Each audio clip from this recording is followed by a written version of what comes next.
আজকাল তুই অল্পতেই ক্লান্ত হয়ে পড়ছিস না তুলি? কপালের ঘামটুকু মুছে তুলি নির্লিপ্ত কণ্ঠে বলে উঠল। আমার ক্লান্তির কারণ কি বুঝতে পারছিস আমরিন? তোর ভাইটা এত খারাপ কেন? আমায় একরাশ ক্লান্ত মাখা অনুভূতি দিয়ে উদাসীন হয়ে আছে। আমি হাঁপিয়ে উঠেছি, অভিশান্ত হয়ে উঠেছে মনটা। তুলির অভিমানে ভরপুর কথা শুনে আমরিন ম্লান হাসল। মুখ খুলে কিছু বলতে নেবে তখনই একটা গাড়ি এসে থামল। দুজন চোখ ছোট করে চাইতেই গাড়ি থেকে হাসি মুখে বেরিয়ে এলো সামিরা। দুজনেই একগাল হাসলো সামিরাকে দেখে। ইনশিতার বিয়ের পর থেকে সামিরার সাথে বেশ ভাব হয়েছে তুলির। সামিরাকে ভীষণ পছন্দ তার। নিজের বড় বোনের আসনে বসিয়ে ফেলেছে। সত্যি বলতে সামিরা মেয়েটাই এমন যা তার সাথে মিশে যেতে পারে অনায়াসে। আদ্র মিশতে বারণ করলেও তুলির কাছে সামিরাকে ভালো লাগে। সামিরা আদ্রকে ভালোবাসত বলেই হয়তো খারাপ কিছু করতে পারে, তাই আদ্র বারণ করে, কিন্তু তা বিশ্বাসযোগ্য মনে হয় না তুলির কাছে। সামিরা এগিয়ে এসে বলল, দুজন রোদ্রে দাঁড়িয়ে আছো কেন? বাসায় যাবে না? আসলে আপু, আমাদের গাড়িটা নষ্ট হয়ে গেছে, ঠিক করে আনলেই তারপর যাব। আমার সাথে চলো, আমি দিয়ে আসছি। এত সময় ধরে রোদে দাঁড়িয়ে থাকলে শরীর খারাপ করবে। তুলিও কেমন দুর্বল হয়ে পড়েছে রোদে দাঁড়িয়ে থেকে। দুজনেই সায় জানিয়ে সামিরার সাথে গাড়িতে উঠল। পুরো রাস্তা কোনো কথা বলল না তুলি। বুকটা বড্ড হাহাকার করছে আজকে। হৃৎপিণ্ডের প্রতিটা স্পন্দন যেন আদ্রকেই স্মরণ করিয়ে দিচ্ছে। যেই মানুষটা প্রতিটা নিঃশ্বাসে মিশে আছে তাকে ছাড়া নিঃশ্বাস নিতেও অসহনীয় যন্ত্রণা হচ্ছে তুলির। গাড়ি বাড়ির গেটে আসতেই আমরিন ও তুলি নেমে পড়ল। সামিরাকে অনেকবার সাধল ভিতরে আসার জন্য, কিন্তু জরুরি কাজ থাকায় সামিরা আসেনি। তুলি বাড়িতে ঢুকতেই চারদিকে চোখ বোলালো। হতাশার নিঃশ্বাস ছেড়ে সোফায় বসে পড়ল। সায়রা বেগম আমরিন ও তুলির জন্য লেবুর শরবত নিয়ে আসতেই তুলি অভিমানী কণ্ঠে বলে উঠল, তোমার ছেলে আজও আসেনি আম্মু, তাই না? না রে, তবে চলে আসবে। কিন্তু তুই যে গতকাল থেকে আমার ছেলেটার ফোনটা ধরছিস না, ও কিন্তু ভীষণ কষ্ট পাচ্ছে। কেন ধরবো? তোমার ছেলে তো বিখ্যাত হার্ট সার্জন হয়ে গেছে।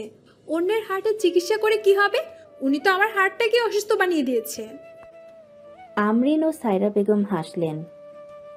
উনি তুলির পাশে গিয়ে বসে তুলিকে জড়িয়ে ধরলেন। মাথায় হাত বোলাতে বোলাতে বললেন, ছোট্ট তুলিটা আমার ছেলেটাকে এত ভালোবেসে ফেলেছে। আদ্র আসলে বকে দিব আমি। কত বড় সাহস ওর, আমার মাটাকে কাঁদিয়ে অন্যের সেবা করতে লেগে পড়েছে। তুলি কাঁদতে কাঁদতে হালকা হেসে বলল, অন্যের সেবা করা তো জরুরি আম্মু, তবু তোমার ছেলে দূরে গেলে আমার অসম্ভব কষ্ট হয়। মনে হয় কেউ ওনাকে আমার কাছ থেকে কেড়ে নিয়ে যাবে। কেউ কেড়ে নিবে না। আর তো 5 দিন, আল্লাহ ব্যতীত তোকে আমার ছেলের কাছ থেকে কারো কেড়ে নেওয়ার সাহস নেই মা, আর না তোর কাছ থেকে কেড়ে নেওয়ার। তুলি আর আওয়াজ না করে চুপ করে রইল। 5 দিন পর ওদের বিয়ে। সময় কত তাড়াতাড়ি গড়িয়ে যায়। পিছনে ফেলে যায় কিছু বিষাদময় স্মৃতি, আবার কিছু মুগ্ধময় প্রহর। তুলির জীবনে বিষাদ ছিল যা সময়ের স্রোতে কাটিয়ে দিয়েছে আদ্র। গড়েছে তুলির মনে নিজের জন্য জায়গা। ধীরে ধীরে মিশে গেছে তুলির অস্তিত্বে। একটা দিনও না দেখে থাকতে পারে না তুলি। গতকাল ভোরে আদ্র চট্টগ্রাম গিয়েছে, তখন থেকেই মুখ ভার তুলির। আদ্রকে দেখতে না পেরে ছেকে বসেছে অজস্র অভিমান। রাত 11:30 বাজে। তুলি ঘড়ির কাঁটার দিকে তাকাতেই চোখের কার্নিশ থেকে জল গড়িয়ে পড়ল। ভেবেছিল আদ্র হয়তো আজ আসবে, কিন্তু তার ভাবনা ভুল ছিল। মনের গহীনে থাকা অভিমান দ্বিগুণ হয়ে গেল। চাপা কষ্টগুলো জলে পরিণত হয়ে বালিশ ভেজাতে লাগলো। তাকিয়ে থাকতে থাকতে ঘড়ির কাঁটায় যখন 11:55, তখনই চোখ লেগে এলো তুলির। চোখের জলগুলো শুকিয়ে ছাপ পড়ে আছে। হঠাৎ মুখের ওপর গরম উত্তাপ অনুভব করতেই সদ্য লেগে আসা চোখ মেলে তাকালো। চোখের মণিতে দৃশ্যমান হলো আদ্রর হাসি মাখা উজ্জ্বল মুখটা। নিমিষেই বুকটা প্রচণ্ড গতিতে কেঁপে উঠল। কল্পনা ভেবে মুখ ফিরিয়ে নিল তুলি। তখনই নিজেকে শূন্যে অনুভব করতেই পিলে চমকে উঠল। ভয়ে আদ্রকে আঁকড়ে ধরল শক্ত করে। চোখ মুখ কাচুমাচু করে রইল। নিজের রুমে এনে তুলিকে বিছানায় বসিয়ে দিল আদ্র। একটা কাগজ হাতে নিয়ে এসে তুলির সামনে বসলো চেয়ার টেনে। দু চোখ লাল হয়ে আছে, চুলগুলো এলোমেলো, মুখ জুড়ে ক্লান্তির ছাপ। দেখেই স্পষ্ট বোঝা যাচ্ছে মাত্র এসেছে। মোলায়েম কণ্ঠে আদ্র উচ্চারণ করল, শুভ জন্মদিন আমার দোলা। নিমিষেই জেগে ওঠা অভিমান চাপা পড়ে গেল তুলির। কাঁদবেই বা না কেন? আদ্রর ক্লান্তিমাখা চেহারা, রক্তিম চোখ দুটোই বলে দিচ্ছে শুধুমাত্র তার জন্যই এত পথ পাড়ি দিয়ে এসেছে আদ্র। তুলি নিজের শরীরের সবটুকু ভর ছেড়ে দিল আদ্রর উপর। ভেজা স্বরে বলে উঠল, শুধুমাত্র সামান্য একটা মুহূর্তের জন্য এইভাবে ছুটে এলেন কেন ডাক্তার সাহেব? আমার অভিমান করা নিছক ছিল। নিজেকে এত কষ্ট দিয়ে কেন আসতে গেলেন? তুমি কি জানো এই মুহূর্তটার জন্য আমি কতগুলো সময় অপেক্ষা করেছি? জানি না। জন্মদিনে আপনার থেকে আগে উইশ পাওয়াটা আমার কাছে জরুরি ছিল না। জরুরি তো আপনি এবং আপনার ভালো থাকা। তুলির মুখটা বুক থেকে তুলে এক হাত নিয়ে গালে রাখলো আদ্র। নিজের ওষ্ঠদয় দিয়ে শুষে নিল তুলির চোখের জল। মুগ্ধময় স্বরে বলল, আজ তোমার জন্মদিন, তাই আমার কাছ থেকে উপহার পাও না তুমি, কিন্তু উপহারটা তুমি আজই গ্রহণ করতে পারবে না। তুলি অবাক হয়ে তাকিয়ে আছে আদ্রর দিকে। পাশ থেকে কাগজটা আদ্র বাড়িয়ে দিল তুলির কাছে। তুলির মস্তিষ্ক কিছুই ধারণ করতে পারছে না। কি করতে চাইছে আদ্র? উপহার কি এই কাগজটা? আবার গ্রহণ করতে পারবে না, এটা কেমন কথা? কলম এগিয়ে দিতেই তুলি না পড়েই সাইন করে দিল কাগজটাতে। তারপর আদ্রর হাতে ধরিয়ে দিল। একটু ঝুঁকে তুলির কপালে কপাল ঠেকালো আদ্র। দুজনের ঠোঁটের কিঞ্চিত মাত্র দূরত্ব। নিজের মাদকতায় চোখগুলো আদ্র স্থাপন করলো তুলির ডাগর ডাগর আঁখিতে। কোনোভাবেই চোখ সরিয়ে নিতে পারছে না তুলি। তড়িৎ বেগে ছুটে চলেছে হৃৎপিণ্ডের হৃদস্পন্দন। কেন সে পারে না আদ্রর মোহ উপেক্ষা করতে? আবার কেন এত ঝড় ওঠে আদ্রর কাছে আসলে? এই ঝড় কি সারা জীবন বয়ে যাবে অন্তর জুড়ে? প্রশান্তির আবেশিত বাতাসে তুলির মনে প্রবলভাবে ভেসে বেড়াতে লাগলো একটু একটু করে জড়ো হওয়া অনুভূতিগুলো। আদ্রর কণ্ঠস্বর শুনে ঠোঁটের কার্নিশে হাসি ফুটল। না পড়ে সাইন করে দিলে? আপনার প্রতি অগাধ বিশ্বাস আছে আদ্র। সব কিছু ধোকা দিল আমার অস্তিত্ব আমাকে ধোকা দিবে না। স্নিগ্ধ সুবাসিত হাওয়ায় ছেয়ে গেল আদ্রর হৃৎপিণ্ড। ঠোঁটে তৃপ্তির হাসি। তুলির কৃষ্ণবর্ণী চোখের মায়ায় ডুব দিতে ইচ্ছে করছে তার। কারো সাধ্য নেই আটকে রাখার। তবুও কোনো তাড়াহুড়ো চায় না সে। গুছিয়ে শুরু করতে চায় সব কিছু। তুলির ঘাড়ের পেছনে হাত রেখে নিজের আরেকটু কাছে টেনে নিল। ঠোঁটে ছোট্ট একটা চুমু খেয়ে বলল, তুমি নিজের উপহারটা না দেখে আমার রিটার্ন গিফট দিয়ে দিলে তুলা।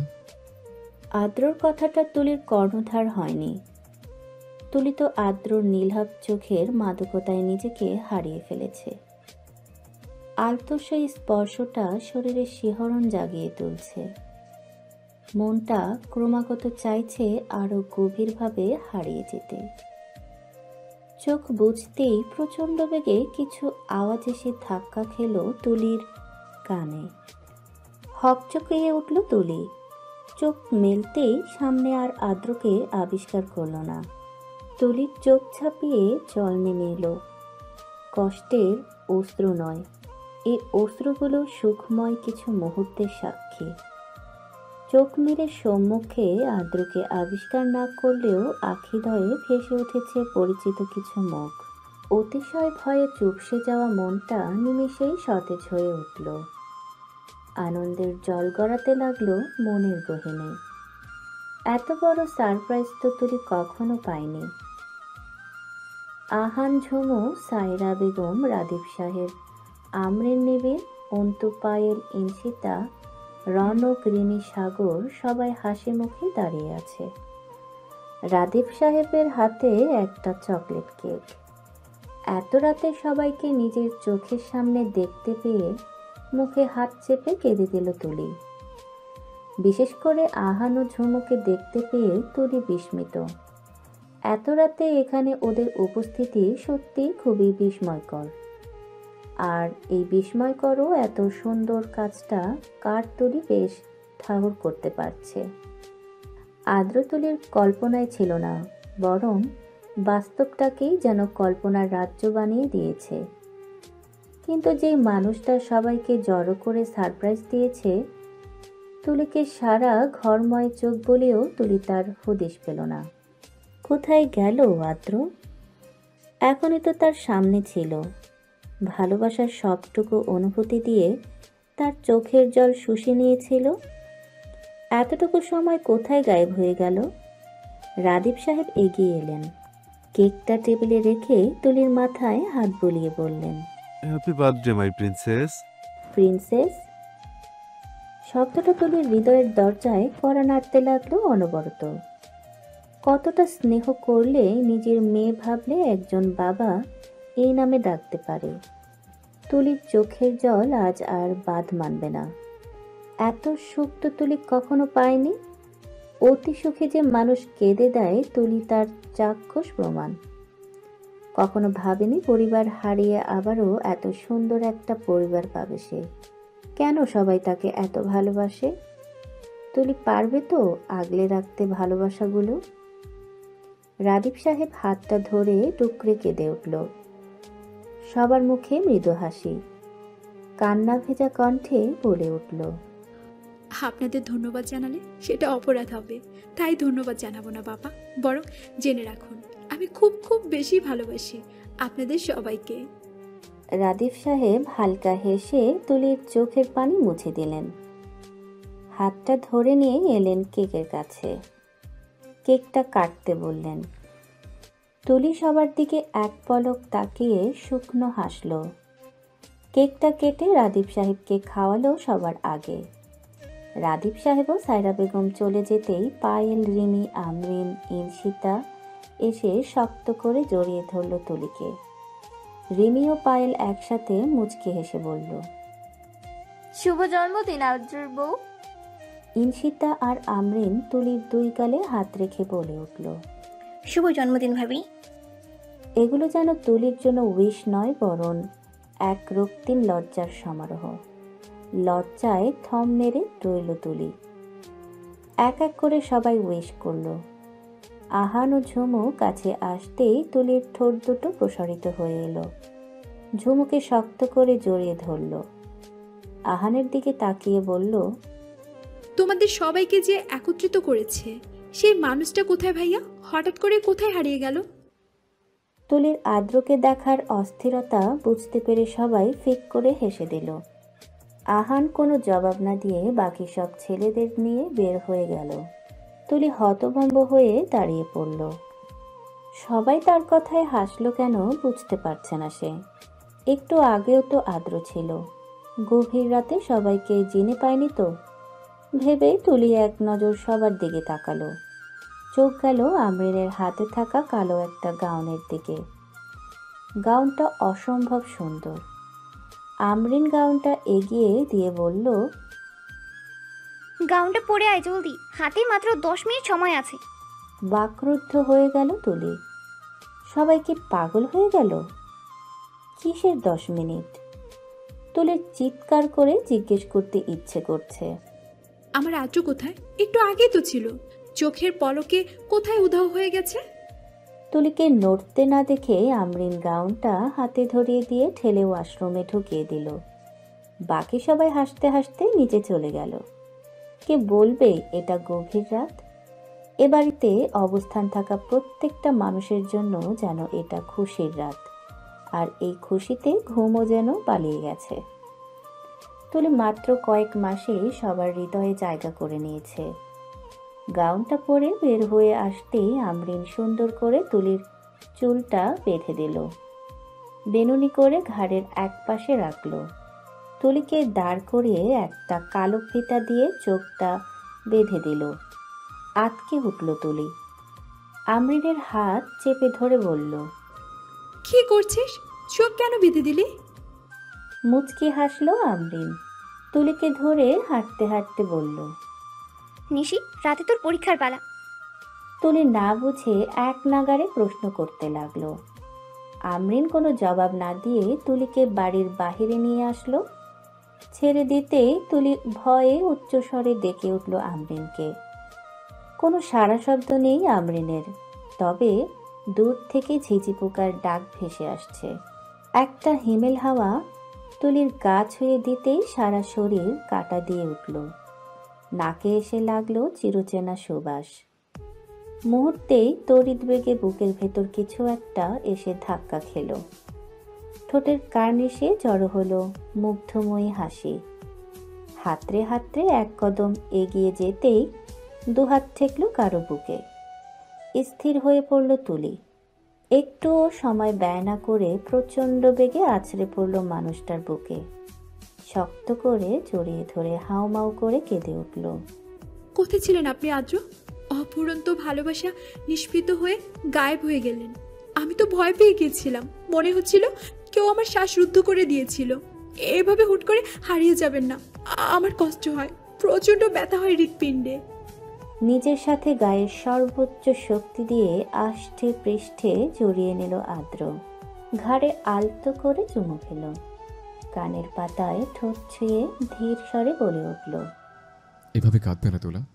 এত রাতে এইভাবে কাঁদলে মানুষ জিন ভূত ভেবে ভয় পেয়ে যাবে। আদ্রের রসাত্মক কণ্ঠ শুনে তুলি জোরে একটা কামড় বসিয়ে দিল আদ্রর বুকে। স্তব্ধ হয়ে গেল আদ্র। ঠোঁট দুটো এখনো তুলির কান স্পর্শ করে রেখেছে। হৃদয়ের স্পন্দন দ্রুত গতিতে ছুটে চলেছে। তুলিকে নিজের সাথে মিশিয়ে নেশাময় সুরে বলে উঠল, আমার বুকে তোমার দেওয়া ভালোবাসার দ্বিতীয় স্পর্শ। তুমি কি আমার বুকে ঝড়টা টের পাচ্ছ? এলোমেলো হয়ে পড়ছে আমি, অবদ্ধ হয়ে পড়ছে মন। কেন এমনটা করলে এই মুহূর্তে? আদ্রর আবেগ মাখানো ভালোবাসাময় আর্তনাদটির পেতেই অভিভূত হলো তুলি। এক শীতল স্রোত বয়ে গেল শির দ্বারা বেয়ে। নেশা মিশ্রিত কথাগুলো তুলির অন্তরে ছড়িয়ে পড়ল দ্রুত বেগে। বরফের মতো গলে যাচ্ছে তুলি। আদ্রকে শক্ত করে জড়িয়ে ধরতেই চারপাশ থেকে মুখরিত হলো আওয়াজ। আদ্র ও তুলি উভয়ের কানে এসে ঝংকার তুলল একটা বাক্য, আমরা কিছু দেখিনি ভাই, আমরা কিন্তু কিছু দেখি নাই। বাক্যটা কানে পৌঁছতেই দুজন দুজনকে ছেড়ে দিল। চোখ থেকে কালো কাপড়টা সরাতেই আদ্রকে দেখে অসীম মুগ্ধতা এসে গ্রাস করে নিল তুলিকে। কালো জ্যাকেটে আদ্রকে ভীষণ সুন্দর লাগছে। তুলির ইচ্ছে করছে আদ্রকে লুকিয়ে ফেলতে। এত সুন্দর হতে পারে একটা ছেলে? নিজের উপর লাল গোলাপের পাপড়ি পড়তে ঘর থেকে বেরিয়ে এলো তুলি। চারিদিকে তাকিয়ে দেখলো সবাই ওদের ওপর গোলাপের পাপড়ি ছিটাচ্ছে। এত এত সুন্দর মুহূর্ত তো তুলি তার কোনো জন্মদিনেই পায়নি। এসব মুহূর্ত শুধুমাত্র একটা মানুষের জন্যই পেয়েছে তুলি। সারা জীবন এই মানুষটাকে পাশে চায় তার, কোনো দিনও যেন বিচ্ছেদ না আসে। এটাই আল্লাহর কাছে একটা চাওয়া তুলির। আদ্র সবাইকে তাড়া দিয়ে বাইকে উঠল। একে একে সবাই বাইকে উঠে গেল। তুলি এখনো মুগ্ধ চাহনি নিক্ষেপ করে রেখেছে আদ্রর দিকে। হাতটা টান পড়তেই আদ্রর পিছনে উঠে বসলো, কিন্তু গাউনটা সামলাতে বেশ বেগ পেতে হচ্ছে তার। আদ্র নেমে গাউনটা ঠিক করে দিল। উঠে বাইক স্টার্ট দিতেই বাকি সবাই স্টার্ট দিয়ে বেরিয়ে গেল। তুলির জীবনে বাইকে ওঠা এটা প্রথম। ভয়ে আদ্রর দুই বাহু জড়িয়ে চোখ বুজে আদ্রর পিঠে মুখ গুজে ফেলল তড়িঘড়ি করে। বুকটা ধড়ফড় করতে লাগলো আদ্রর। এই মেয়েটা তার হার্ট অ্যাটাক করিয়েই দম নেবে।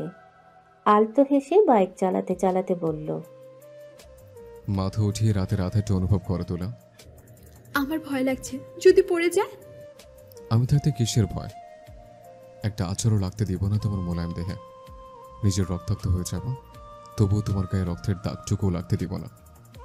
এমন কথা শুনলে কোনো মানুষ স্বাভাবিক থাকতে পারে? তুলিও পারছে না নিজেকে স্বাভাবিক রাখতে। মনের অনুভূতিগুলোকেও ধরে বেঁধে গুছিয়ে নিতে পারছে না। কাঁপা কাঁপা কণ্ঠে বলে উঠল, আপনি আর এমন করে কথা বলবেন না আদ্র। বাঁকা হাসলো আদ্র। তুলির মনোভাব বুঝতে পারছে সে অনায়াসে। না দেখেও দিব্যি অনুভব করতে সক্ষম হচ্ছে তুলির অস্থিরতা। সাবলীলভাবে বলল, তোলা, একবার মাথা তোলো। মনে জড়ো করে নাও প্রখর অনুভূতি মেশানো এই ঘোর অমনিশাটাকে। কেমন হাতছানি দিয়ে যাচ্ছে প্রতিবার। আদ্রকে জড়িয়ে ধরে রেখেই মাথা তুলল তুলি। তীব্র বাতাসে তুলির অবাধে পড়ে থাকা চুলগুলো উঠতে লাগলো। অসম্ভব রকম ভালো লাগা ছেয়ে গেল মন প্রাণ জোরে। বাতাসের বেগে কানে এসে যেন কেউ চুপিসারে বলে যাচ্ছে, তুই অনামিশার মাঝেও এক মুঠো আলো। যেই আলোতে তোর ডাক্তার সাহেবের ঠোঁটের কোণে হৃদয় নাড়ানো হাসির ঝলক দেখা যাচ্ছে। আনমনেই হাসল তুলি। আদ্রর পিঠে মাথা এলিয়ে বলল, আপনি ডাক্তার হলেন কেন ডাক্তার সাহেব? তুলির অদ্ভুত প্রশ্নে ঠোঁট দুটো প্রসারিত হয়ে এলো আদ্রর। এই মেয়ের উদ্ভট কথাগুলোই আরো মন কেড়ে নিয়েছে তার। এমন প্রশ্ন কেন? আপনি বাইক চালাতে পারেন, আবার আপনার চোখ দুটো নেশা ধরানো। দেখতো খুব খুব বেশি হ্যান্ডসাম আপনি। আপনার না নায়ক হওয়া উচিত ছিল। ডাক্তার কেন হলেন? বাবুর ইচ্ছে ছিল তাই। বিস্ময়ে জড়ীভূত হয়ে গেল তুলি। নরম স্বরে বলে উঠল, বাবাকে খুব ভালোবাসেন তাই না? হুম। তাহলে এভাবে অভিমান চেপে রেখেছেন কেন? আপনি জানেন বাবাও আপনাকে ভীষণ ভালোবাসে। অভিমান নয়, শুধু নিজের কাছে নিজে লজ্জিত সেদিনের বিহেভিয়ারের জন্য। বাবাও লজ্জিত ওনার ভুল ধারণার জন্য। আপনি ওনার সাথে একবার ভালো করে কথা বলবেন, দেখবেন ওনার খুব ভালো লাগবে। অবশ্যই বলবো তোলা। বাইক এসে একটা বাড়ির সামনে থামলো। আদ্র নেমে তুলিকে ধরে নামালো। বাকি সবাইও দাঁড়িয়ে আছে। সবাই স্বাভাবিক থাকলেও স্বাভাবিক নেই অন্তু ও পায়েল। পায়েলের মেজাজ চওড়া। অন্তুকে যেভাবে পারছে ধুয়ে দিচ্ছে। বেচারা অন্তু চুপ করে সব শ্রবণ করে নিচ্ছে। আদ্র তুলির হাত ধরে এগিয়ে এসে পায়েলকে থামালো। কি হয়েছে পায়েল? কি আর হবে, তোর এই ফালতু ফ্রেন্ড বাইকও ঠিকঠাক মতো চালাতে পারে না, আমার কোমরটাই শেষ। এত যত্ন করে ভালোবেসে চালিয়ে আনলাম, তবুও এমন বললা বউ। আজ ভালোবাসি বলেই তো এত অত্যাচার সহ্য করি, নয়তো কবেই উগান্ডাতে বাড়ি জমাতাম। অন্তুর কথা শুনে সবার হেসে লুটোপুটো খাওয়া অবস্থা। আদ্র হাসতে হাসতে বলল, হয়েছে, চল। আজ কিন্তু আমার বইয়ের বার্থডে। অন্তত ওর খাতিরে ঝগড়া অন্য একদিন করিস। আপাতত মনের খাতায় লিখে রাখ। আরেক দফা হাসির রোল পড়ে গেল। গেট খুলে ভেতরে প্রবেশ করলো সবাই। শহর থেকে কিছুটা দূরে বাড়িটা। বেশি বড় না, 3টা কক্ষের একতলা একটা বাড়ি। চারিদিকে ফুলের সমারোহ। বাগান বাড়ি বললেও ভুল হবে না। ঘুরে ঘুরে পুরোটা বাড়ি দেখলো তুলি। চোখ জুড়িয়ে গেল তার। আদ্র হাতটা চেপে ধরে উচ্ছ্বসিত কণ্ঠে বলে উঠল, বাড়িটা কার আদ্র? তোমারও আমার। অবাক হলো তুলি। বিস্ময়ের সাথে বলল, আমাদের মানে? সবাই ড্রয়িং রুমে বসে আড্ডা দিচ্ছে। তুলি ও আদ্র বাড়ির পেছনের দিকটায়। পেছন থেকে তুলির পেটে 2 হাত রেখে জড়িয়ে ধরল আদ্র। হালকা কেঁপে উঠল তুলি। পেটে বিরাজমান আদ্রর হাতের উপর হাত চেপে ধরল। ছোট্ট এই বাড়িটা আমি তোমাদের জন্য বানিয়েছি। মাঝে মাঝে দুজন এসে ছোট্ট একটা সংসার করে যাব, রেখে যাব আমাদের ভালোবাসার হাজারো স্মৃতি। তুলির মনে উদয় হলো কাগজের ব্যাপারটা। তৎক্ষণাৎ প্রশ্ন করল। কাগজগুলো কি এই বাড়ির ছিল? হুম, কাগজটা তো আমাদের সংসার জীবনে পদক্ষেপের প্রমাণ ছিল। কথাটা বোধগম্য হলো না তুলির। আদর কথায় রহস্য ভরপুর মনে হচ্ছে তার নিকট। মানেটা না হয় বিয়ের দিন জেনে নিও। ব্যাকপ্যাক নিয়ে পরিপাটি হয়ে তুলি দ্রুত বেগে নিচে আসলো। আহান ও ঝুমু মাত্র সবার থেকে বিদায় নিয়ে বের হচ্ছিল। তখনই তুলি হাঁপাতে হাঁপাতে পিছু ডাকলো। থমকে গেল আহান ও ঝুমু। তুলির হাতে ব্যাগ দেখে প্রচণ্ড অবাক হলো সবাই। সায়রা বেগম কাছে এসে বিস্মিত গলায় বললেন, তুই কোথাও যাচ্ছিস তুলি? আম্মু, আমি কুমিল্লা যাব আহান ভাইয়ের সাথে। এক নিঃশ্বাসে কথাটা বলে থামল তুলি। তুলির জবাব শুনে স্থবির হয়ে গেল সায়রা বেগম। বাকি সবাইও ব্যাপক বিস্মিত। আমরিন এগিয়ে এসে বলল, পাগল হয়েছিস তুলো? 2 দিন বাদেই তোর বিয়ে, পরশু দিন গায়ে হলুদ, তুই এখন কুমিল্লা যাবি? বিয়ে বলেই তো যেতে চাচ্ছি। বিয়ের আগে একবার নিজের জন্মস্থানে যেতে চাই। উনি তো যেতে দিত না, এখন যখন সুযোগ পেয়েছি মিস করতে চাই না।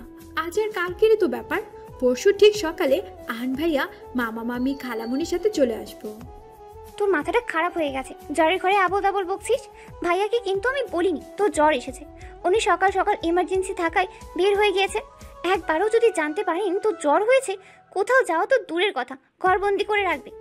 ওয়েট, আমি এক্ষুনি বলছি। আমরিন ফোনটা বের করতেই তুলি খপ করে ছিনিয়ে নিল।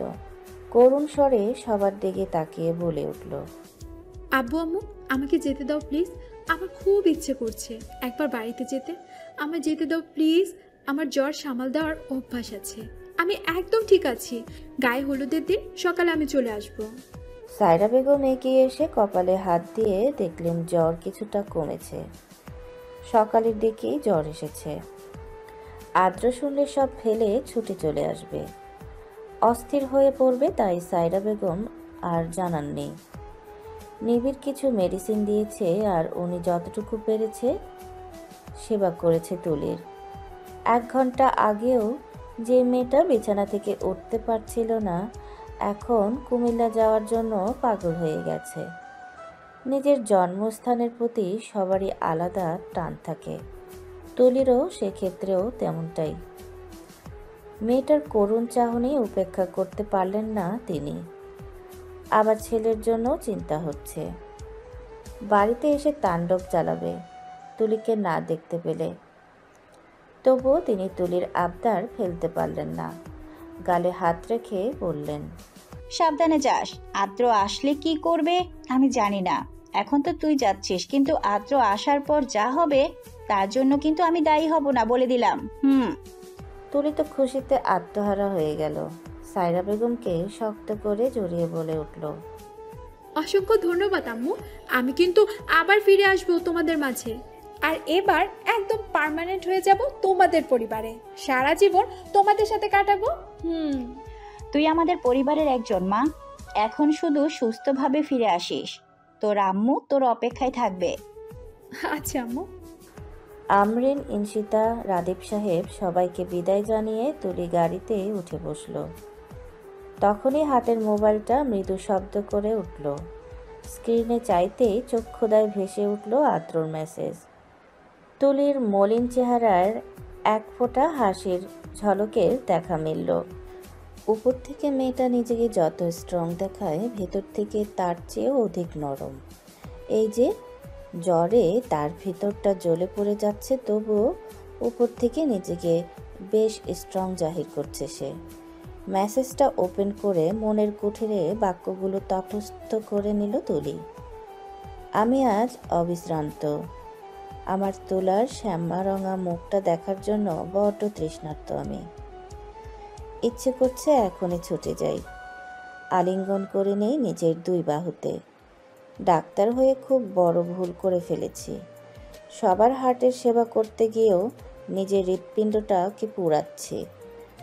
মেসেজটা পড়ে তুলি 2 চোখ বুঝে সিটে মাথা এলিয়ে দিল। বাক্যগুলো তুলি হৃদয় জুড়ে অনাবিল শান্তি ছড়িয়ে দিচ্ছে। অনুভূতিগুলি গভীর হতে গভীরতম হচ্ছে। গলাটাও প্রচণ্ড পিপাসিত হয়ে উঠল। মনে পড়ে গেল জন্মদিনের সেই রাতের কথা। সেদিন হয়তো একটু বেশি আবেগী হয়ে উঠেছিল। নিজেকে তলিয়ে দিয়েছিল আদ্রের নেশাময় চাহনিতে। সেই দিন আদ্রর কথার মানে ঠাহর করতে না পারলেও তুলি অনুভবের অন্তরালে হারিয়ে যেতে লাগলো। মন বলে উঠল, বিয়েটা আজই কেন হলো না? আজ হলেই তো আজই এই শান্তির ছায়ার ঘেরা বাড়িটাতে ছোট্ট একটা সংসার গড়ে ফেলতে পারতাম। সবাইকে দেখিয়ে বলতে পারতাম এটা আমার ডাক্তার সাহেবের বানানো ছোট্ট একটা বাড়ি নয়, এটা তো আমাদের ভালোবাসার চাদরে মোড়ানো ছোট্ট একটা ভালোবাসাময় সংসার। ঘাড়ে কোমল ঠোঁটের স্পর্শ পেতেই ভাবনার অন্তর থেকে বেরিয়ে এলো তুলি।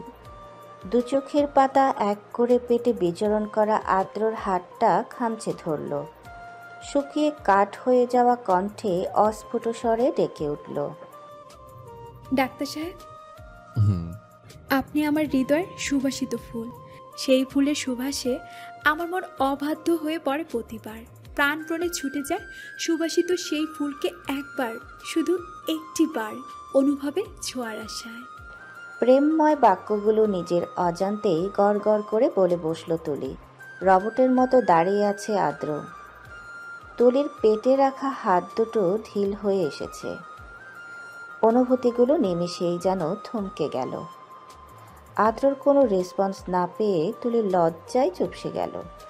এতক্ষণে বুঝতে পারল অতিরিক্ত আবেগে আর ভালোবাসায় সিক্ত হওয়ায় কেমন কথা বলে বসেছে।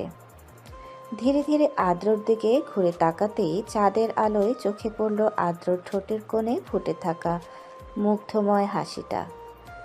একদম স্থির অথচ অধরে হাসি। ঢোক গিলল তুলি। এই হাসি তুলির অনলে পুরানো হৃদয়কেও শান্তি দিতে সক্ষম। মাঝে মাঝে তুলির মনে হয় তুলি যদি জীবনের সবচেয়ে কঠিন পরিস্থিতিতেও থাকে, তখন আদ্রর মুখের হাসিটা যেন তাকে একরাশ প্রশান্তি এনে দেবে। মুহূর্তের মধ্যে গুড়িয়ে দেবে, নিঃশেষ করে দেবে সবটুকু কষ্ট। আদ্রর জ্যাকেটে খামচে ধরে অপলক দৃষ্টিতে তাকিয়ে রইল তুলি। কোনো হেলদেল নেই আদ্রর। এবার বেশ সংশয়ে ভুগছে তুলি। কথাটা কেমন প্রভাব বিস্তার করেছে আদ্রর মনে সঠিক বুঝতে পারছে না সে। জ্যাকেট থেকে দুহাত কিছুটা ঢিল করতেই চেপে ধরল আদ্র। তুলির গালে ভালোবাসার আলতো ছোঁয়া এঁকে দিল অতি সন্তর্পণে। অতিশয় মোলায়েম কণ্ঠে বলল, আমি যদি তোমার জীবনে সুবাসিত ফুল হই, তবে তুমি তো আমার পরিচর্যাকারী, যার পরিচর্যাবিহীন মূর্ছা যাব আমি। নিঃশেষ হয়ে ঝরে যাবে আমার অস্তিত্ব। শ্রুতিমধুর কথাগুলো কর্ণকুহর হতেই তুলি দ্রুত বেগে মাথা গুজে দিল আদ্রের বুকে। ধরা গলায় বলে উঠল, আমি সবটুকু দিয়ে আগলে রাখবো আপনাকে, কখনো ঝরে পড়তে দিব না, কখনো কেউ আপনার কাছ থেকে আমাকে সরাতে পারবে না। তুমি চাইলে আমি সরতে দিব না, খুন করে ফেলবো একদম। বহু বছর বাঁচার ইচ্ছে আছে তোমার সাথে। নিস্তব্ধ অনুভূতি নিয়ে নিশ্চুপ হয়ে রইল তুলি। খুন হতেও রাজি সে আদ্রর হাতে, কারণ আদ্রকে ছাড়া যে সে নিজেই বিলীন হয়ে যাবে। চোখ বুজে আদ্র হৃদস্পন্দন ওরভাবে মত্ত হয়ে পড়ল। আচমকা হাত টান পড়তেই নড়ে উঠল তুলি। চোখ মেলে তাকাতেই দেখল ঝুমুর ঠোঁট নাড়ানো। কিছু হয়তো বলছে, কিন্তু ভাবনায় এতটাই বিভোর ছিল তুলি কিছুই শুনেনি। গাড়িও কখন থেমেছে সেই খেয়ালও নেই। ভালো করে উঠে বসতেই ঝুমু বলে উঠল, ঠিক আছো তুলি? ঠিক আছে ভাবি, কিছু বলেছিলে? তোমার ভাইয়া বলছিল কিছু খাবে কিনা। পানি পানি খাবো ভাবি। আচ্ছা, পানি নিয়ে আসতে বলছি আমি। আর কিছু খাবে না? আহান বাইরে দাঁড়িয়ে আছে। আর কিছু লাগবে না ভাবি। আর কিছু না বলে বাহিরের দিকে তাকিয়ে রইল তুলি। আদ্রকে সামান্য সময়ের ব্যবধানেই খুব মিস করছে মেয়েটা। ইচ্ছে করছে ফিরে যেতে, আবার ইচ্ছে করছে একটা দিন কুমিল্লায় কাটাতে। বিড়বিড় করে বলল, আমি আপনার টানে আবারও ফিরে আসবো আদ্র, আবারও ফিরে আসবো আপনার ভালোবাসার পাওয়ার লোভে। রোগী দেখা শেষ করে তড়িঘড়ি করে মোবাইলটা পকেটে ঢুকিয়ে হসপিটাল থেকে বেরিয়ে এলো আদ্র। মেজাজ তুঙ্গে উঠে আছে তার। বুকের বাঁ পাশটায় আজ মৃদু ব্যথা করছে। মনটা কেমন শূন্য শূন্য হয়ে আছে। তার বিশেষ কারণ হলো সকাল থেকে তুলিকে দেখতে না পারাটা। মেয়েটার বাচ্চা বাচ্চা কণ্ঠস্বরটাও আজ শুনেনি সে। ভীষণ বিরক্তি লাগছে তার নিজের পেশার উপর। সকালেই বেরিয়ে এসেছে। ওটি শেষ করে রোগী দেখা কমপ্লিট করে মাত্র স্বস্তির নিঃশ্বাস ফেলল। অজস্র ক্লান্তি ভর করে রেখেছে। আদ্রর এই ক্লান্তিগুলো তুলিকে এক নজর দেখলেই যেন সেরে যাবে। গাড়িতে উঠতে নিলে কোথা থেকে সামিরা দৌড়ে এসে উপস্থিত হলো। ভ্রু কুঁচকে তাকালো আদ্র। সামিরা হালকা হেসে বলল, কেমন আছো আদ্র? এখন এসব বলার সময় নেই আমার হাতে। সোজা সাপটা জবাব দিয়ে গাড়িতে উঠে বসলো আদ্র। সাথে সাথেই সামিরা পাশের সিটে উঠে বসলো। প্রচণ্ড অবাক হলো আদ্র। রক্তিম হয়ে আসলো দু চোখ। দাঁতে দাঁত চেপে বলল, এগুলো কেমন ফাজলামি? তুই আমার গাড়িতে কেন উঠেছিস? আসলে আমাদের বাসায় যাব ভাবিকে দেখতে। হসপিটালে এক ফ্রেন্ডের সাথে এসেছিলাম, তোমাকে দেখে ভাবলাম তোমার সাথেই চলে যাই। চোখ বুজে রাগটাকে কিছুটা দমিয়ে নিল আদ্র। কোনো কথা না বলে গাড়ি স্টার্ট দিল। সামিরাও কিছু না বলে সারা রাস্তা চুপ করে থাকলো। গাড়ি থেকে নেমে হন হন করে বাড়িতে ঢুকে গেল আদ্র। দ্রুত পায়ে সিঁড়ি বেয়ে তুলির রুমের সামনে আসলো। সায়রা বেগম ভীত মন নিয়ে পিছু পিছু আসলেন। রুমে ঢুকে চারদিকে চোখ বুলিয়ে তুলিকে কোথাও পেল না আদ্র। ব্যালকনিতেও নেই। ওয়াশরুমের দরজাও বাইরের থেকে আটকানো। তার মানে তুলি ওয়াশরুমেও নেই। তরতর করে তুলিকে দেখার তৃষ্ণা বেড়ে গেল আদ্রর। বুকের যন্ত্রণাটাও প্রখর হতে লাগলো। সায়রা বেগমের দিকে ঘুরে কিছু জিজ্ঞেস করতে যাবে তখনই চোখ গেল দেয়ালে টেপ দিয়ে আটকে রাখা সাদা চিরকুটের দিকে, যাতে তুলি স্পষ্ট সুন্দর হাতে লেখা, প্রথমে আমি দুঃখিত ডাক্তার সাহেব, আপনি তো যেতে দিতেন না, তাই না বলেই চলে গেলাম। আজ নিয়ে মাত্র 2 দিন থাকবো। চেপে রাখা রাগ তীব্র আকার ধারণ করলো আদ্রর। চিরকুটটা হাতে নিয়ে দুমড়ে মুচড়ে ফেলে দিল। সায়রা বেগমের দিকে না তাকিয়ে চলে গেল নিজের রুমে। দরজা বন্ধ করে বিছানায় বসে নিজের দুহাত দিয়ে মাথার চুল মুষ্টিবদ্ধ করে নিল। যার কাছে ছুটে এলো চোখের তৃষ্ণা মেটাতে, সেই গায়েব।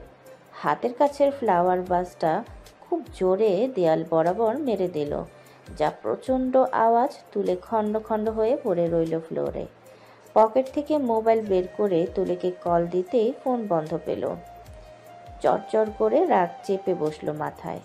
নিজেকে এলোমেলো লাগছে আদ্রর। ক্লান্তি, রাগ সব মিলিয়েই বৃতৃষ্ণায় ছেয়ে গেছে মনটা। দক্ষিণা হাওয়ার তালে তালে তুলির চুলগুলো অবাধে উঠছে। ছাদের কার্নিশ ঘেঁষে দাঁড়িয়ে আছে অনেকক্ষণ যাবৎ। দুপুর গড়িয়ে বিকেল হয়ে গেছে। প্রখর রৌদ্রের তাপের অস্তিত্ব বিলীন হয়ে গেছে। আকাশের দিকে তাকিয়ে থেকে কল্পনায় আঁকছে আদ্রর হাস্যজ্জ্বল চেহারাটাকে। মনে পড়ে যাচ্ছে আদ্রর প্রথম দিনের বলা সেই কথাটা। আজকাল তার কাছে তুলির নামের চেয়ে তুলা নামটাই বিশেষ পছন্দ। মাত্র কয়েক ঘন্টা অতিবাহিত হয়েছে, কিন্তু এখনই তুলির দম বন্ধ হয়ে আসছে আদ্রকে ছাড়া। নিজেকে শূন্য শূন্য লাগছে। মনে হচ্ছে এই বুঝে নিঃশ্বাসটুকু সঙ্গ ছেড়ে দেবে। কোনো মতেই রাতটা পার করে ফিরে যাবে তুলি। মোবাইলটা চার্জ না থাকায় বন্ধ ছিল। অন করে আদ্র নাম্বারে কল দিতেই ফোন বন্ধ পেল। ফের কল দিতেই আবারও বন্ধ পেল। আদ্র রাগ করেনি তো? আমি বোধহয় ভুল করে ফেলেছি। কেন যে টানে টানে চলে এলাম, আর যাদের জন্য আসলাম তারা ফিরেও তাকালো না।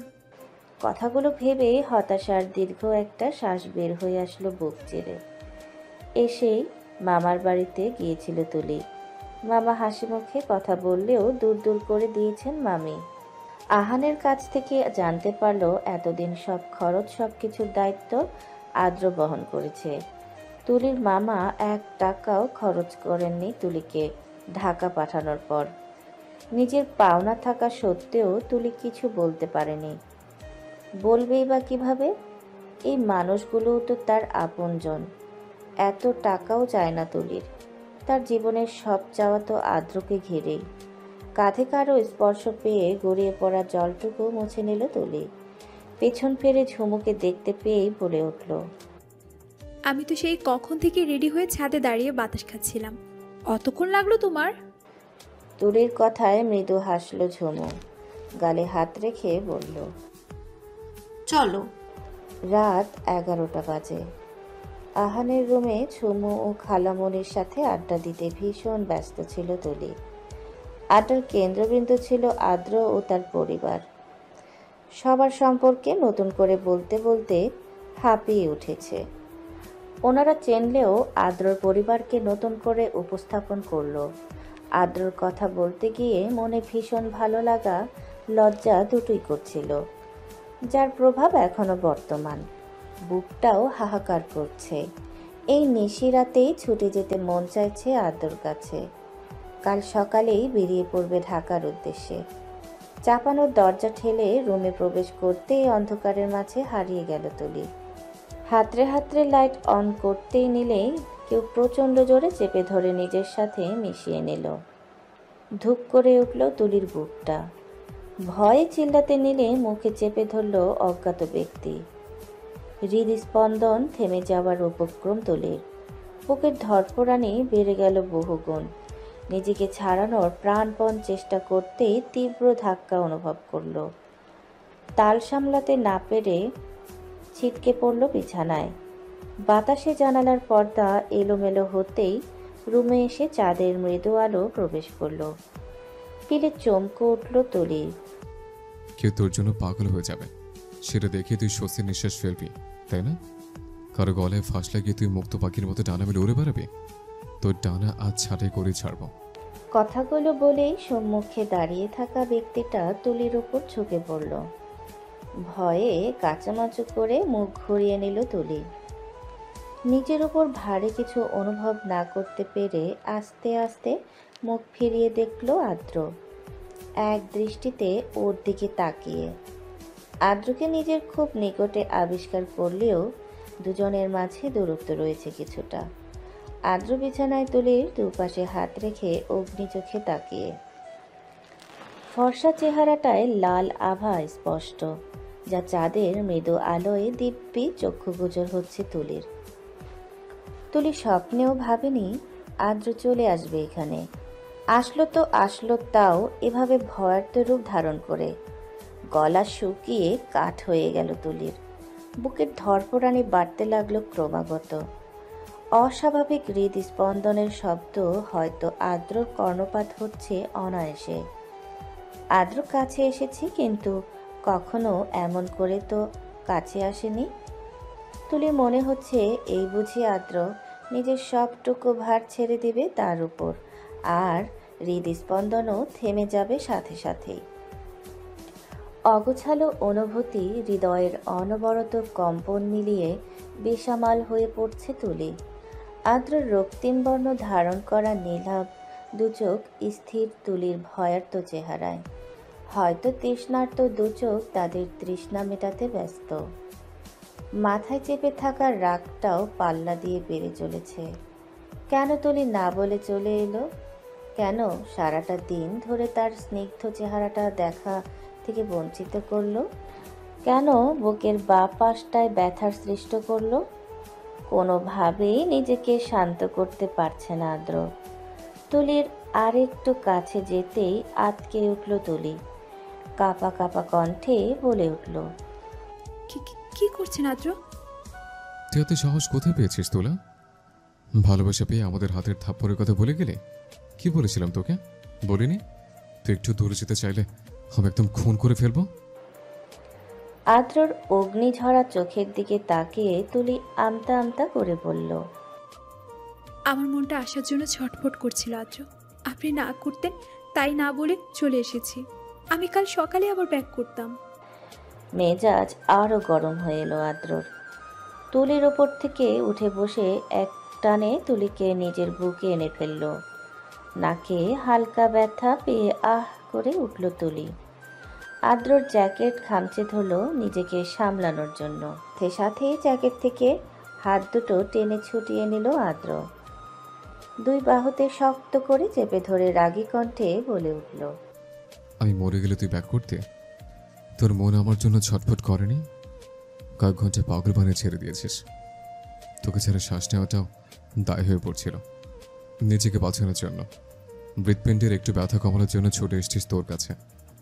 আমার বুকের বাঁ পাশটায় হাত রেখে কতটা যন্ত্রণা হচ্ছিল আমার স্পন্দনগুলো কেমন দ্রুত গতিতে ছুটে চলছে। তুলির হাতটা টেনে বুকের বাঁ পাশে রাখলো আদ্র। নিমেষেই ঠুক করে উঠল তুলির বুকটা। আবেশে বুঝে এলো দু চোখ। চোখের পাপড়িগুলো ভিজে গেল পানিতে। একটা ম্যাচুরিটি সম্পন্ন মানুষ এতটা ডেসপারেট হতে পারে? কাউকে এক পলক দেখার জন্য, চোখের তৃষ্ণা মেটানোর জন্য এভাবে ছুটে আসতে পারে? ভালোবাসায় এতটা ধৈর্যহারা হতে পারে? ছেলেটা কি সত্যি তুলির ডাক্তার সাহেব? কোথায় গেল আজ তার ডাক্তার সাহেবের ধৈর্য শক্তি?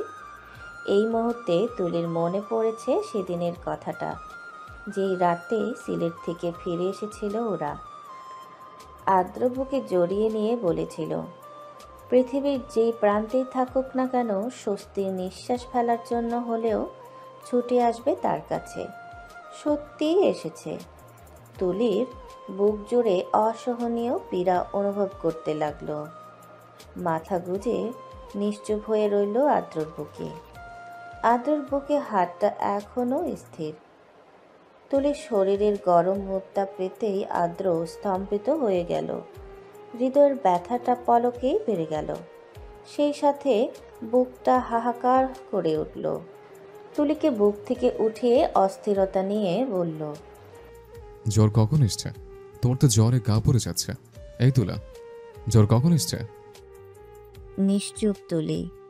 আদর অস্থিরতা দেখে তার বুকটা বেগতিক ধুকপুক করছে। কি জবাব দেবে বুঝতে পারছে না। সকাল থেকে জ্বর জানলে আদ্র তো মেরেই ফেলবে, হয়তো নিজে কষ্টে জর্জরিত হয়ে পড়বে। তুলিকে নিশ্চুপ দেখে আদ্র হাতটা ধরে রাগাম্বিত কণ্ঠে বলে উঠল, এই মেয়ে, কথা বলছিস না কেন? তোর শরীরের উত্তাপ আমার মনটাকে পুড়িয়ে দিচ্ছে। চুপ থেকে আমার কষ্ট দিস না তুলি।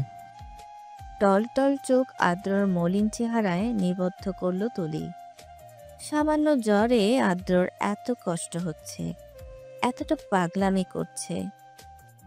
যদি না, আর ভাবতে পারছে না। যেভাবেই হোক আদ্রকে শান্ত করতে হবে। আদ্রর এক হাত নিজের দু হাতে পুরে নিল তুলি।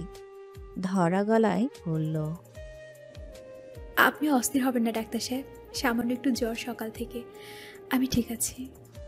ডাক্তার তুই নাকি আমি? আর সকাল থেকে জ্বর, তারপরে তুই অসুস্থ শরীর নিয়ে চলে এলি? এত শক্ত এখানে থাকার? ঠিক আছে, থাক। কখন আর তুই ঢাকা যাবি না। আমাকে ছেড়ে থাকতে চেয়েছিস তো, থাক এখানে। কঠোর স্বরে কথাগুলো বলে তুলিকে ছাড়িয়ে উঠে পড়ল আদ্র। ভীষণ রাগ হচ্ছে তার তুলির ওপর। ভেতরটা পুড়ে যাচ্ছে মেয়েটার জন্য। পা বাড়িয়ে চলে গেল রুম থেকে। তুলি হতবিহবল হয়ে বসে রইল বিছানায়। নিঃশব্দে গড়িয়ে পড়ছে জল। সত্যি সত্যি আদ্রতাকে ফেলে চলে গেল? আর কি নেবে না? কষ্ট হচ্ছে তার খুব। কেন আসতে গেল এখানে? আদ্র ভীষণ কষ্ট পেয়েছে, তা ঠিক বুঝতে পারছে। দুর্বল শরীর নিয়ে কোনো মতে উঠে দাঁড়ালো। জ্বরটা হুট করে বেড়ে গেছে। হাতের দিকে তাকিয়ে দেখলো হাতটাও খানিকটা ফুলে গেছে ও ব্যথা করছে। এক কদম বাড়াতেই মাথা ঘুরে পড়ে যেতে নিল, আঁকড়ে ধরল কেউ। ঝাপসা চোখে চাইতেই আদ্রর চেহারাটা ভেসে উঠল।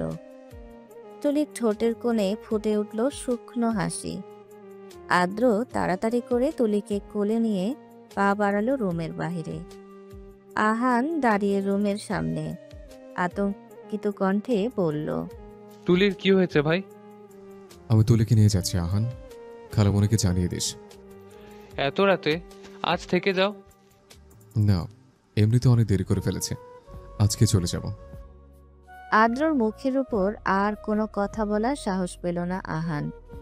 পিছু পিছু এলো গাড়ি পর্যন্ত। তুলি সব শুনলেও চুপ করে আছে আদ্রর বুকে মাথা রেখে। এখন তুলি কিছু বললেই রাগটা আরও বেড়ে যাবে আদ্রর, তাই সে চুপচাপ। গাড়িতে বসিয়ে দিয়ে আদ্র উঠে পড়ল। গাড়ি স্টার্ট দিয়ে নিজের এক হাত দিয়ে তুলিকে কাছে এনে বাহুতে আবদ্ধ করল। তুলি মলিন কণ্ঠে বলে উঠল, এভাবে আপনার কষ্ট হবে তো আদ্র?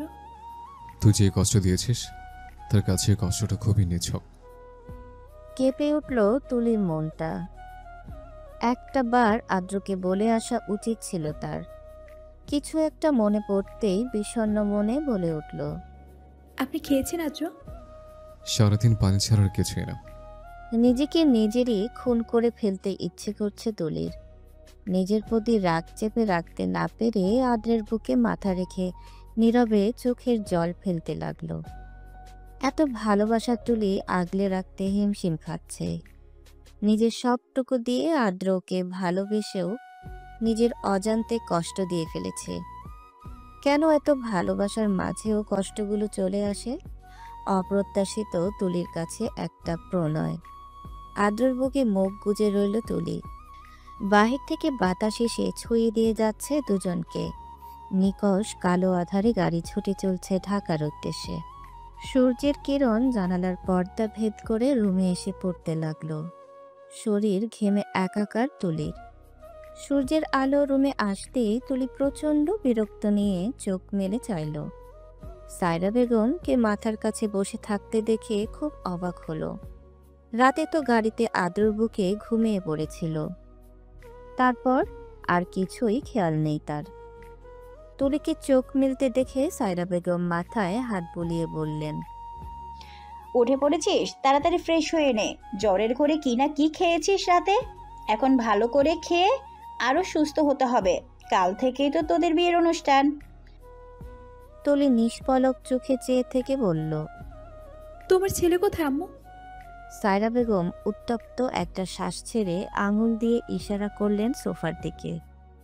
আঙুল বরাবর চোখ যেতেই তুলি অসহায় চোখে তাকালো। আদ্র ঘুমিয়ে আছে সোফায় মাথা হেলিয়ে। সায়রা বেগম হতাশ কণ্ঠে বলে উঠলেন, ঠিক এই জন্যই তোকে যেতে দিতে চাইছিলাম না।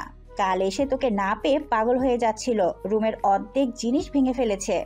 আমার ছেলেটা তো এমন ছিল না রে তুলি। এত ধৈর্যশীল ছেলেটা তোর বেলায় কেমন অধৈর্য হয়ে পড়েছে। তোর প্রতি দিনকে দিন ওর দুর্বলতা বেড়েই চলেছে। ভোর রাতের দিকে যখন তোকে নিয়ে ফিরেছে, ওর চোখে মুখে ভয় দেখে অন্তরটা কেঁপে উঠেছিল আমার। কিছুক্ষণ আগেই তোর পাশে ছিল। জ্বর সেরে যাওয়ায় আমাকে বসিয়ে সোফায় গিয়ে মাথা এলিয়ে দিল। ঘুমিয়েছে নাকি সজাগ ঠিক বুঝতে পারছি না। এতটুকু বুঝতে পারছি, আমার ছেলেটা বাঁচবে না তোকে ছাড়া। ওকে ছেড়ে যাওয়ার কথা কখনো ভাবিস না মা। তুলি স্তব্ধ হয়ে গেল। সায়রা বেগম রুম থেকে বের হয়ে গেলেন। আদ্রর ভালোবাসা প্রতি মুহূর্তেই চমকে দেয় তুলিকে। কপালের ঘামটুকু মুছে ধীর পায়ে আদ্রর কাছে এসে দাঁড়ালো তুলি। আদ্র মুখে ক্লান্তির ছাপ। তুলির ইচ্ছে করছে সবটুকু ক্লান্তি কেড়ে নিতে। আদ্রর দিকে একটু নত হয়ে গালে একটা চুমু খেলো তুলি। কোমরে চাপ অনুভব করতেই সারা শরীর ঝিকিয়ে উঠল তুলির। তার সামলাতে না পেরে মুখ থুবড়ে পড়ল আদ্রর ওপর। ঠোঁট দুটো ঠেকল আদ্রর গলায়। লজ্জায় শিউরে উঠল পুরো দেহ। গাল দুটো টমেটোর মতো লাল হয়ে গেল। তড়িঘড়ি করে মুখ তুলতেই আদ্রর নেশাময় লাল চোখে চোখ আটকে গেল। ঘুম না হওয়ায় দু চোখ টকটকে লাল হয়ে আছে। তোমার ডাকু রাখিতে আমার ডিলাপ দু চোখে ডুবে গেলে আমিও তলিয়ে যাই তোমার মারাত্মক নেশা। আদ্র ঠোঁটে মৃদু হাসে। অদ্ভুত লজ্জাময় কথাটা শুনে তুলি মুখ ঘুরিয়ে হেসে দিল। তুলির কোমর আঁকড়ে ধরেই আদ্র তুলিকে নিয়ে উঠে দাঁড়ালো। বিস্ময়কর দৃষ্টি নিক্ষেপ করলো তুলি। পাত্তা না দিয়ে আদ্র তুলিকে বিছানায় বসিয়ে দরজাটা লাগিয়ে দিয়ে আসলো। তুলি হতভম্বের মতো শুধু চেয়ে রইল। আদ্র পাশে শুয়ে টান দিয়ে বুকে নিতেই চোখ বড় বড় তাকালো তুলি। নিঃশ্বাস ভারী হয়ে আসলো। হৃৎপিণ্ডের ওঠানামা হতে লাগলো দ্রুত গতিতে। বহু কষ্টে বলে উঠল, আম্মু চলে আসবে আদ্র। আসবে না, সারা রাত একটুও ঘুমায়নি। এখন তোমাকে বুকে নিয়ে 2 ঘন্টা শান্তিতে ঘুমোতে চাই। সবাই কি ভাববে? আমাদের তো এখনো বিয়েই হয়নি, একা রুমে। ইস, ঘুমোতে দাও। তোমার ডাক্তার সাহেব তোমার দিকে কেউ আঙুল তোলার মতো কিছুই করবে না। আর বিয়ে, সেটা তো। এতটুকু বলেই মুচকি হাসল আদ্র। তুলি চাতক পাখির মতো চেয়ে অসমাপ্ত কথাটা শোনার জন্য, কিন্তু আদ্র তাকে নিরাশ করে কপালে চুমু খেল। আগের কথাটা সমাপ্ত না করেই বলল, বউ আমার, কে কি বললো তো আমি কেয়ার করি না। ভুরু কুচকে তাকালো তুলি। বউ আমার মানে? আদ্র গলায় মুখ গুজতেই সন্দেহের অবকাশ থেকে বেরিয়ে এলো। জমে বরফ হয়ে গেল। জমে যাওয়া কণ্ঠে উচ্চারণ করল, আদ্র। ঘুমোতে দাও, নাহলে তোমাকে থাপ্পে একটা দাঁতও রাখবো না। দমে গেল তুলি। ভীত চোখে চেয়ে রইল আদ্রর দিকে। জীবনে কিছু পেরেছিস তুই? কখন থেকে বলছি ফুচকা খাবো, তাও খেতে দিচ্ছিস না তুই। রাগে ফুসফুস করতে করতে বলে উঠল পায়েল। অন্তু নিরীহ চোখে পায়েলের দিকে তাকিয়ে। বেচারা বেশ দোটানায় ভুগছে। একবার মনে হচ্ছে ফুচকা খেলে পায়েল অসুস্থ হয়ে যাবে, আরেকবার মনে হচ্ছে পায়েলের চাওয়াটা পূর্ণ না করলে মনটা কষ্ট পাবে। শপিং মলে এসে এমন পরিস্থিতিতে পড়তে হবে নিজের রাগী বউটাকে নিয়ে, জানলে আসতই না অন্তু। এখন তো আদ্রকে ইচ্ছে মতো বকতে ইচ্ছে করছে তার, কিন্তু সে তো আরেক বাঘ। দেখা যাবে এক থাপ্পড় দিলেই বেচারা অন্তু শেষ। পায়েল জুয়েলারির দোকানে দাঁড়িয়ে রাগে গিজগিজ করছে। তুলি, আমরিন, রিমি, সাগর সবাইকে নিয়ে শপিং করতে এসেছে আদ্র। বিয়ের শপিং কিছুদিন আগেই শেষ করেছে, তবুও আজ বন্ধুমহল বোনদের নিয়ে শপিং করতে এসেছে। পায়েলকে রাখতে দেখে সবাই এগিয়ে আসলো। রিমি জিজ্ঞেস করলো, কি হয়েছে পায়েল? কি আর হবে, ও তো আমার ফুচকা খেতে দিচ্ছে না। আদ্র চোখ ছোট ছোট করে তাকালো অন্তর দিকে। অন্তু হিহি করে বলল, ফুচকা খেলে যদি বেবির সমস্যা হয়, ফুচকা খাওয়া যাবে না। সবাই চরম অবাক হলো। পায়েলের লজ্জায় ইচ্ছে করছে অন্তুর ঘাড় মটকাতে। এত ব্যাকুল কেন অন্তটা? সবাই যা বোঝার বুঝে গেল। আদ্র সবাইকে নিয়ে দ্রুত বাহিরে এসে ফুচকা স্টলের সামনে হাজির হলো। পায়েল তো খুশিতে আত্মহারা। অন্তুর দিকে তাকিয়ে দাঁতের দাঁত চেপে বলল, দেখলে আদ্র নিয়ে এসেছে, আর তার মানে কোনো সমস্যাই হবে না। বাসায় যাই, তারপরে মজা বোঝাবো। অন্তু পায়েলের কথায় পাত্তা না দিয়ে নিজেই ফুচকা খেতে লাগলো। পায়েল মুখ বেঁকিয়ে ফুচকা খাওয়ার মনোযোগ দিল। তুলিও ওদের খুনসুটি দেখে হালকা হাসলো। মনটা ভালো লাগায় ছেয়ে গেল। বাবা মা হবে কয়েক মাস পর দুজন, অথচ এখনো পাল্লা দিয়ে ঝগড়া করে। এগুলো তুলির কাছে ঝগড়া নয়, খুনসুটিময় ভালোবাসা মনে হয়। কাঁধে কারো স্পর্শ পেতেই চোখ ফিরিয়ে তাকালো তুলি। আদ্র ঠোঁটের কোণে মৃদু হাসি বহমান। তুলির কানের কাছে মুখ নিয়ে ধীর স্বরে বলে উঠল, আমার অংশ তোমার গর্ভে হলে পায়েলের মতো অভিমান করার সুযোগ দেব না, বরং দুজন মিলে রাতের আধারে জমিয়ে ফুচকা খাবো। খাবে তো তুলা? কান গরম হয়ে গেল তুলির। লজ্জালু হাসি ফুটে উঠল দু ঠোঁটে। আদ্র হাতটা খামচে ধরে মাথা নেড়ে সায় দিল। আদ্র মুগ্ধ দৃষ্টিতে লজ্জা মাখার চেহারায় চোখ বুলিয়ে সবার অগোচরে তুলিকে এক হাতে জড়িয়ে নিল। নিচু স্বরে বলল, আমি কিন্তু বেস্ট বাবা হব তুলা। গায়ে হলুদের জামদানি শাড়ি জড়িয়ে আমরিন চুলে বেনুনি করে একটা সাদা গোলাপ গেঁথে নিল।